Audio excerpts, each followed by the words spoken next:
told you a while ago about how Roger Moore and Tony Curtis teamed up together to create one of the most iconic TV series, in my mind at least, of the early 1970s, The Persuaders, made by the mogul Lew Grade and of course sold around the world. It was Roger's precursor, of course, to James Bond 007. Maybe testing the water. He'd already really done that though, hadn't he, Sir Roger Moore, with The Saint, very successfully. Another ITC production under the tutelage, of course, of Lew Grade. Very successful man Lew was. And of course I've been lucky enough to meet, someone who's very close to him, none other than Lord Michael Grade, who's also a very good friend and has been the boss of so many different things, including the BBC, ITV, and currently a big cheese over at Ofcom, I believe.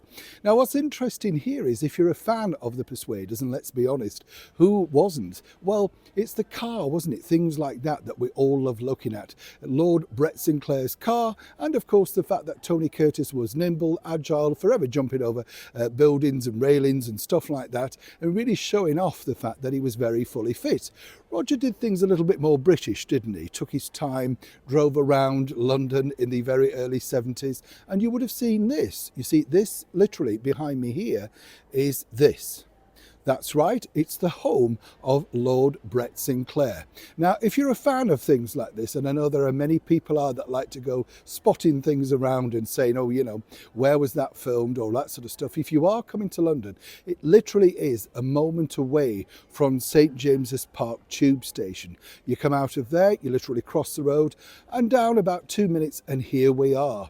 Now, the reason why I mention this is a lot of people do ask me, you know, and say, where was that film, Neil? And I'm the same as you. When I'm watching these things, I think, oh, that looks familiar. I'm not sure where that is now, or how, you know, what was that like then and what is it like now? Particularly when you see things going around like, you know, Westminster and Parliament, you think, what happened to all of that sort of stuff, you know? Where did that building go? Well, these are very secure, still look virtually the same as they did way back in the early 70s when Sir Roger Moore pulled up in that wonderful car, which meant to go on and sell for quite a few £1,000s at an auction later on. Roger told me, in fact, that he wished he'd actually kept the car, which he got offered, so that he could have sold it himself at a later profit.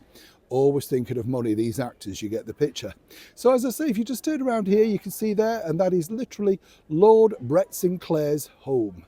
And if you want to come and pay a pilgrimage and have your picture taken on the steps, they're very obliging, I've been told.